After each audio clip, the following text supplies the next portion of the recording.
Welcome all you fellow Arcanists out there to the Frith Guild podcast, where we explore an amazing world full of mystical creatures and their partners. Our hosts are Eric Smith and Scott Wareham, and they'll be your guides along this journey through death and dragons. So grab your Eldrin, strap on your swords, and get ready to defend the Argo Empire from evil. Throughout this series, if you have not caught up to the chapters being discussed today, we urge you to hit the pause button, grab your copy of this wonderful book, and catch up. We'll be here when you get back. After Volke rescues the purplish white-haired girl, Eviana, from the river and meets her lovely older sister, the Frith Guild arrives in Thronehold, meets Axe's brother Lyle, and trains for the Sovereign Dragon Tournament. All of that is interrupted when they've received their invitation to meet with the ruler of the Argo Empire, Queen Valletta. But before we get into the book, let's look at some advice from the series. Luthair, the Nightmare Eldrin, says, "Greatness is forged in the flames of adversity." With that, let's join Eric and Scott for chapters 16 through 20 of Coliseum Arcanist. Hello, and welcome back to the Frith Guild podcast. I'm your host, Eric. And I'm co-host, Scott. And today we'll be diving into chapters 16 through 20 of Coliseum Arcanist. Before we dive on in, we do also want to remind you to be on the lookout for the release date for Time Marked Warlock, coming out by Shami Stovall. It's one of her new urban fantasy books. Again, this should be out in April, so hopefully by the time that this recording comes out, it is out and available for everybody to read. And as well, we also want to thank you for listening. We want you to like, share, subscribe, and give us a review on any kind of platform that you're listening to this to. It definitely does help us. So we just want to know that we're doing good and keep up the good work. So a little bit of feedback is greatly appreciated. And with that, we'll get into Chapter 16, The Knights Draconic. The Dragon District didn't actually have dragons in it, except for maybe just one. So there are actually two types of court guards. There are the Knights Draconic, who are all Unicorn Arcanists, and then there's the Sky Legionnaires, which are all Pegasi Arcanists. And I think this is awesome that they're these two specific ones. Volke does mention specifically that the Pegasi come in various colors and wing types. Specifically, black Pegasi have crow wings, and the golden Pegasi have eagle wings. And as fitting with his character, Zaxxas just thinks he can fight everybody. So he is convinced that his Phoenix is a higher tier. He's good to go. He could take them all. Imagine if he actually read that book that Volke was reading, and it was like, I have the higher tier Eldrin. I know I can beat him. Straight to his head. So Lyle is actually the one escorting them to the castle, and Lyle wants to show Volke all of his friends that he's made in the Lamplighters Guild later on in Thronehold. It is kind of interesting, though, that he doesn't ask Zaxxas to come with him. He asks Volke. So they finally enter King Drake Castle. And this castle is so massive that Volke is pretty certain that the whole Isle of Ruma could actually fit within just the castle itself. We get another very clear illustration of how Arcanists treat or are treated by other regular Denzians, or mortals as Shami calls them. This is actually kind of weird because Volke bumps into one and they kind of like freak out. They think they're about to get whipped or something, the way they act to it. And you see a little bit from the other side as well. Some of the guilds are making negative comments, and at first Volke thinks it's about him, but then he realizes, oh, they're scolding the waiter as well. So a little bit of guilds have gotten power drunk, it seems, in some sense, and do see themselves above citizens that they're likely supposed to be protecting. Right. And I'm interested to see how this kind of keeps panning out. Maybe this is just the castle and they're on edge because there's all these Arcanists from all over the world and they want to make a good impression. But two specific Arcanists from the Huntsman Guild actually start to go over and start pestering Addie, and I don't think Volke's really going to have any much of this. No, they're pretty much catcalling her. It's a weird method of doing it, but they are shouting names at her. Yeah, and then they look at Hexa, because Hexa's like, screw you guys, she doesn't care. And they end up calling Hexa a scrag, which is actually worse than calling somebody a mudblood, to be honest. It feels like it, and based on everyone's reaction, Nicolin tries to jump in, Ilya has to grab him. There's a very, very strong reaction to being called a scrag. Well, then Volke is about to lay down the hammer, and out of nowhere, like, Zaxxas just comes in and lays him out. And then, of course, coming to try and clean everything up, Zelfree coming in ready to smooth things over and try and make sure nobody gets hurt. Now, this is where I really enjoyed, because we have Zaxx's comment earlier about how he could take them on. Well, just one of the Pegasi Arcanists come in and just put an end to it by gusting wind through the entryway of this castle. The Knight Captain mentions that Arcanists should have restraint and patience. And the Knight Captain is actually recognized by Volke. It's the famed Captain Rendell, so there are a bunch of stories around him and a lot of lore that Volke is familiar with. I can imagine at this point in time, Volke is like, one, this is pretty much quoting the Pillar, and two, he's a famous Arcanist that I know I've read about. So like, OMG, like total schoolgirl, like meeting the boy band. Little high shrieks, fangirling to the max. And this is where actually chapter 16 ends and 17 begins with the Wendigo hunt. And so all of this is happening. The captain's probably about to be like, okay, no arm's done, get everything straightened out. And lo and behold, Eviana is a princess. Go freaking figure, Volke. Has to go and piss off the princess. It does mean, though, that her sister is also a princess. So Volke's got a little flirty action going with the royalty. Ooh, he got slid in their DMs without even trying there. Eviana comes like hauling up and was like, the Frith Guild, oh, they're the ones that manhandled me. And at the peak of this, Zaxxas is the one just head tucked, tail tucked between his legs, because he's the one that started the fight. So then everybody looks at Zaxxas like, how did you not only start a fight, but manhandle a princess? Like, where the hell? And are they wrong to assume it's Zaxxas? That would be my guess as well, without knowing the story. Right. I would believe it a lot more coming from Zaxxas than Volke, to be honest. Like, if I didn't read it myself, I would definitely have believed that Zaxxas was the one that did that. Now, because Eviana, and she actually like points Volke out and says, no, he's the one, Zelfree just straight laughs out loud, like, good belly laugh. And then when he realizes that she's not joking, the Knight Captain is even like, well, all right, well, I guess we're not going to wait your turn anymore, because we're going to take you straight up to the queen and have this taken care of. Instantly, Eviana kind of turns heels and, whoa, don't tell Oma. She doesn't need to know the details. And just for anybody that didn't know, Oma is actually German for grandmother.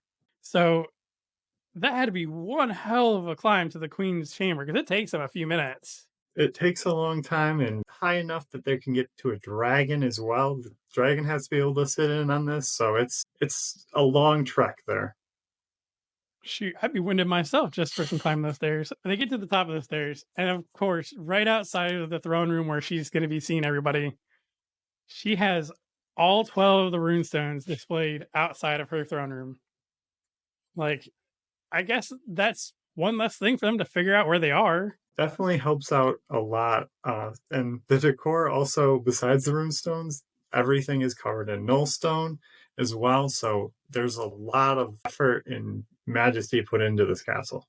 So we get into the throne room, and the dragon is just chilling behind the throne, behind the queen. Volke estimates that this dragon has to weigh at least 500 tons. Like, this thing is massive.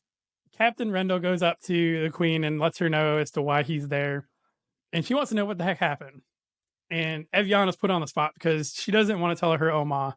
She was playing by the river. And just as I think Eviana was about to say what really happened, Volke comes out and was like, no, I slipped and fell in the river, and she came in to get me, and I patted her on the back and said to say thank you. And I didn't realize she was a princess, and that I grew up from the island nation, so I don't know your guys' customs that well, so I'm sorry. So the queen's basically like, okay, we'll deal with your punishment in a minute. Charles, make note of my next decree that any and all Wendigos' antlers are going to be taken and made into plague trinkets. And the queen, in this moment, her harshness and instinct to go towards everything is mine and we're going to completely hunt all of these Wendigos down is very, very trying to prove something. I don't know if she's power drunk as well, but she definitely has something to prove. When you think about how old she is, she wouldn't need to be that crazy, but You wouldn't think so, but you just get that feeling from her that she wants everybody to know that she's the queen and she's not to be challenged. And maybe she's afraid that people are starting to doubt her because she's been there for so long, or whatever the reason is. She's got some bite to her. Right? Yeah, definitely. Especially with a giant 500-ton dragon sitting behind her. Yeah, could just decide to have you as a snack without even thinking about it. The captain did bring up a really good point. I believe it was the captain, and he basically like, hey, what about all these other Wendigo Arcanists that came to Thronehold for the tournament?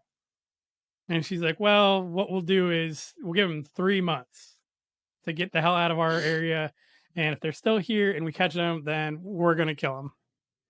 So generous. Like, oh, 3 months, give up your antlers or die. Thank you. And the other one she brings up that is very interesting is she also brings up bringing in Adulgus's dad. He's a famed artificer. He's well known in the magical community, so it's a nice little tie in there as well that she places a lot of trust in him. And obviously he must know something. He must be pretty good at his job if the queen knows him personally like that and is willing to just call him in on a whim. So we finally get Volk's verdict as they're about to walk out. And Volk's almost like I'm getting away with this. I'm getting away with this. Like, nobody's going to see me. And she's like, okay, the person that manhandled her, you're going to spend a full day in the castle dungeon. That's your punishment. So Volk feels pretty dang embarrassed because this is all happening right in front of the guild, the whole guild that's there. And everybody's kind of like, okay, I guess that's the punishment. That's the punishment. And we'll just leave it be. So Volk ends up in the prison or the castle dungeon. And he actually says to Luther that he feels terrible that, especially because Mathis has never ended up in a dungeon before. Luther comes back with, even though Volk is spending the day, he's very thankful for meeting and bonding with Volk.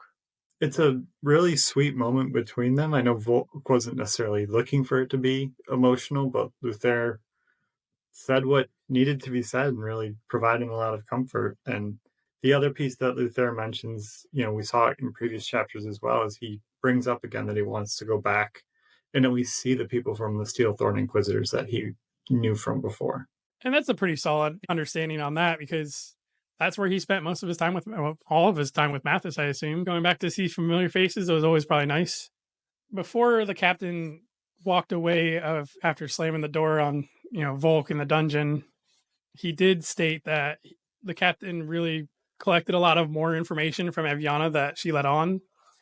And the captain knows that she lied to the queen. So you can see that he's kind of that, like, I don't want to do this to you, but she's the queen. I have to do what I'm told. I'm her captain. Again, I hate doing this, but just know I know that you aren't completely a horrible person. Yeah, he feels bad for him because he's stuck in this situation. There's nothing you can do to help, but he does want him to know that it didn't go unnoticed that he was looking out for Eviana. So as Volk's sitting in his cell, he's trying to debate what he's going to do with his time, because he's got 24 hours in the clink. I feel like he needs one of those cups, just sit there, rattle back and forth on the bars and sing a little jiggy. Yeah. Well, he does actually start singing a little jiggy. Tries to pass the time, and then he's like, well, wait a minute, I could just use my magic while I'm down here and train. That's be great use of my time. And Volk finds out that it's made of nullstone, so can't use any of his magic while he's down there. But it shouldn't be a surprise. Right. You're going to a dungeon. What else would you expect? They're just going to let all the Arcanists use their magic. If they can get out, fine. It's whatever. I mean, they have to come out, like, up the stairs still, so, like, we'll see him. So Volk was actually asking Luther about why all this nullstone is there. Like, how does nobody else going to be able to use magic in there? And Luther just talks about how dragons, as a tier, like, all dragons, are not affected by nullstone. And specifically, sovereign dragons are actually able to activate and deactivate the nullstone effects. So they can turn all the magic off and they can turn it back on like a light switch. A little Harry Potter light. Just click it. Lumos and Noct. So after spending a couple hours down there, Lyvia finally comes down, which is the princess. And she comes down to rescue a damsel in distress, who is Volk. And Volk is very cordial at this point because he knows that she's a princess now. And he addresses her as Your Highness, and she's actually disappointed at that. And she brings up a fact that she isn't really a ruler until she bonds with the sovereign dragon. And that requires going through a challenge, a trial of worth, where she will have to fight somebody. So it's a little early to be called Your Highness. Right. And that gives an interesting twist to how this whole royalty works with this. So we find out the queen's first name or full title is Queen Shale Valletta, which is Eviana and Livia's great great great great great grandma. So 5 greats in there. Don't know how many generations, and a lot of generations. Livia looks at Luther and she's like, "Oh, wait a minute, aren't you King Rowleth, which is who you were before you turned into the nightmare?" The significance to this is the nightmares' names are an anagram of the ruler that they were before they died. So Rowlith, Raulith, is how we get Luther. It's a good thing they don't have any like bobs. Oob. Your one option. Ooh, got 2. So Livia compares Volk with Lark the Gallant, and she wanted to tell Volk about what's to come, but holds back. And again, I can only imagine that Volk is just mind explodes. Like this entire book is just mind explosion with all of the things. He's got people quoting pillars that don't actually like quote the pillar. He's got people that are famous that he's read all these stories about, and he has somebody to nerd out with. Like he's in heaven here. In a dungeon, but in heaven. It's just a couple hours. It wasn't that bad. Like I can only imagine the queen probably would have forgotten him the minute he left the room. You know, she probably didn't notice anything afterwards. But Livia does thank Volk for saving Eviana, even if she didn't deserve it, because again, Livia knew the true story, and I'm sure Eviana ran straight to Livia once everything happened. And they have a nice moment together. I think Volk is happy to know that Livia knows the true story. His little crush knows the truth about him being a hero. But she ends up releasing him from the prison, like you said, because the queen won't notice or remember that she even sentenced him. So as long as he leaves the castle, he should be good to go. And him and Luther go out in chapter 19, The Spider in the Alley. They go out on the town to go walk around a little bit. And it is night outside. There's a new moon, which is important because that's when Zaxxas said that he was going to confess his love for Ilia. And this feels very fairy tale-esque, waiting on the new moon. It's a boat of love. And as he's making his way, as Volk and Luther are making their way back, they hear that a thief is being chased down the street. It's a plague-ridden Anansi Arcanist who is stealing a moon rabbit to give to his Eldrin so that his Eldrin can consume the magic. So Anansi is a spider, a giant spider, which we'll see a little bit later. And in addition to Volk, the Knights Draconic also show up, and they assume again that Volk is an Inquisitor and say that he's going to be able to take care of it, and they're letting him do his work. As the man's running it down, we do see the Anansi actually show up. It comes kind of from the nearby rooftops and rains down upon him. Just want to say, how is it always Volk getting into trouble, walking around, not supposed? He's so concerned about everybody else walking around by themselves, and here he is getting into trouble. Yes, he's coming from prison too. He just got out on bail, and he's already getting back into trouble. But he is happy to save the day, so he ends up using the shadows to grab the rabbit and is actually able to successfully target his terrors at the Arcanist and the Eldrin. So he's able to do it without affecting the Knights Draconic or any of the other people that are in the area. He ends up killing the Eldrin, which is important because the plague is actually tied to magic. And since the man no longer is tied to the Eldrin's magic, he's no longer infected by the plague. So they're able to almost question him and realize that he was infected near the mines, so the guards can go and investigate and try and figure out what caused it. Luther was actually telling Volk, stay your blade, do not kill the guy after the Anansi was dead. And this is kind of showing us that Luther, although he wants to be protective and, looking back at with Fane in Dreadpire Arcanist, he wanted to kill Fane because Fane was a bad person. This guy was not, he was doing bad things, but more so because he was infected with the plague. And as soon as he was no longer infected, Luther was like, okay, he's harmless. You don't have to kill him anymore. It is a very, very interesting point and shows one, Luther's understanding of the magic that and how it works, but also, like you said, understanding some of the good person in a bad place versus a bad person who's trying to hurt you. After this nice little escapade, Volk ends up returning to the guild, and he finds out that they are going to be competing in the tournament, but due to the number of participants, they're actually going to be partnered up. So he and Zaxxas are going to be together, and then Ilya and Hexa are going to be able to enter.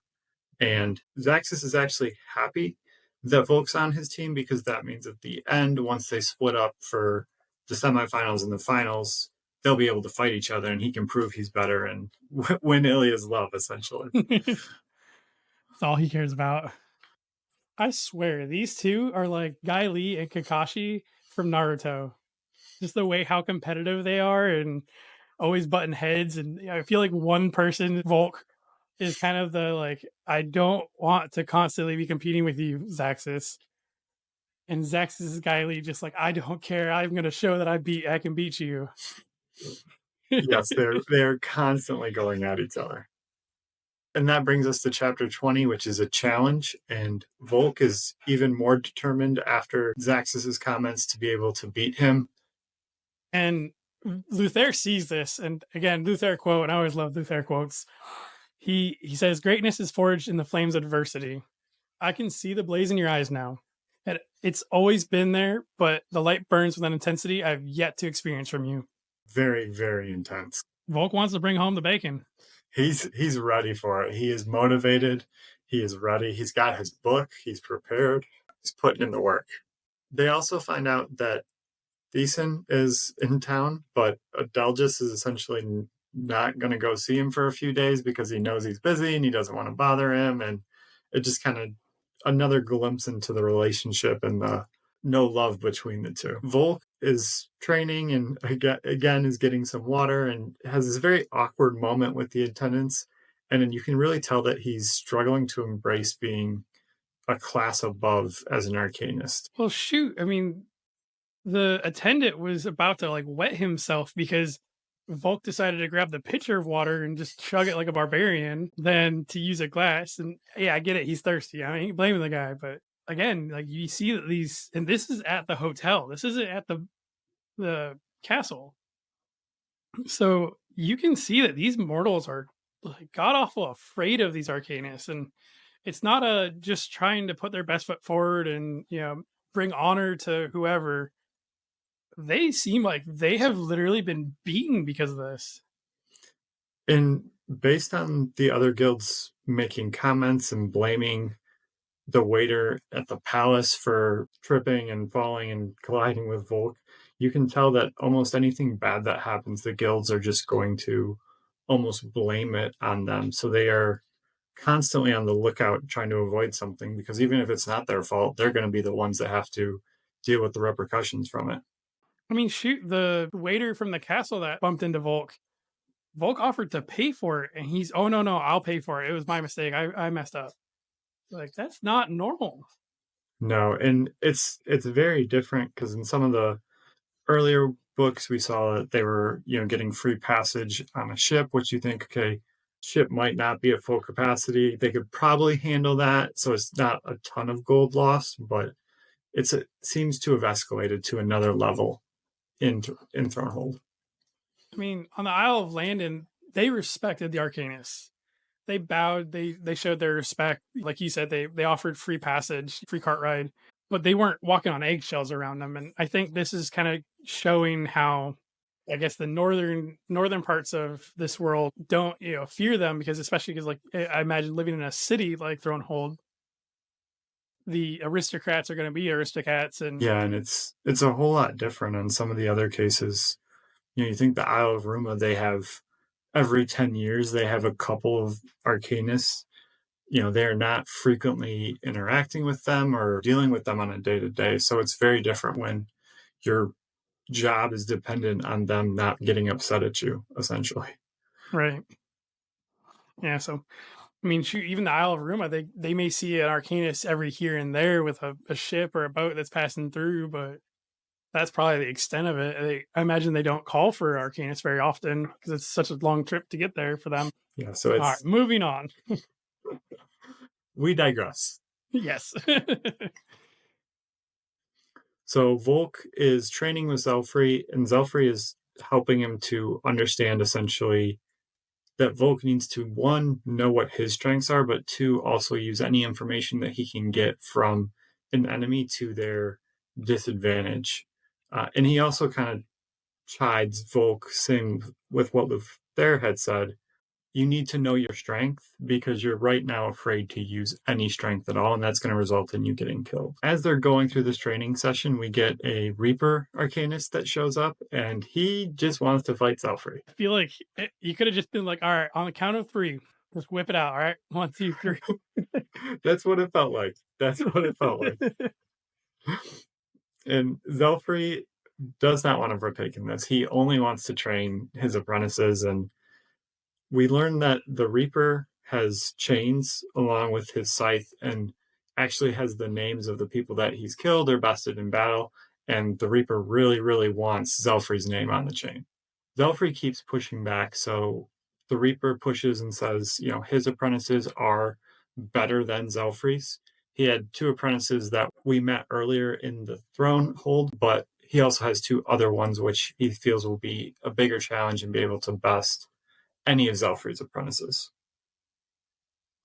And then Zelfree's low key like, well, I know these 2 apprentices, they've barely been on any hunts. They've been on offensive positions and stuff like that. So like just rattles off all of this information like he's reading it from a stats card on the back of the baseball card. Yeah, he did his research. And we don't know why, but he's out there obviously researching the other guilds, everyone else in the tournament, so he's very well informed. To Volk's dismay, he actually won't give Volk any of this information. He wants Volk to learn to do the research on his own and to prepare for a battle on his own because Zelfree won't always be there to help him out. I like this because it had been so easy for Zelfree to be like, screw that. I want you to win for sure now. I'm going to give you all the tricks and secrets, but he lets him try to figure it out on his own. And as much as Volk struggles sometimes, I think that's just how Volk learns and retains so much and so well. So yeah, it definitely hits close to home for it. And that wraps up chapter 20. Shoot, and we're almost to the tourney. Yes. All right. For the bestiary, there are a ton of new ones that have come up, and there are a ton that are going to continue to come up as we get into the tournament.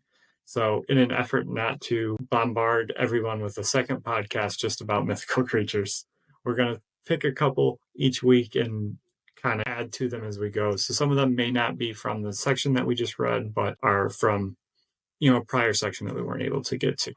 Starting off with the unicorn, looking back at the mythology, it began around the 1400 BC area by the Greeks having seen one in the area of India. And this is probably like my favorite part about the unicorn is it's actually Scotland's national animal. And if you don't believe me, Google it because it legitimately is. And like, just makes me want to go to Scotland that much more now. So with unicorns, trial of worth, it's typically athleticism based or a race. They prefer to bond with royalty or people of knightlyhood. This is a tier 2 mystical creature, so below the phoenixes and the nightmares, but still up there. It is a progeny born. Now it does have some interesting abilities with its magic. The evocation is kind of like a telekinetic shove or force to separate people away. The manipulation can actually influence feelings over people or crowds to increase their courage or give them a good mood. And I can only imagine how much they use that while trying to deal with crowd control or whatever's going on. They can just be like, "Oh, you're angry at each other? Not anymore." Great for parents. And then finally, their augmentation, they have increased stamina, which pretty much is going to let them run full force all day long. So they definitely will not be beaten after they become Arcanist with the unicorn.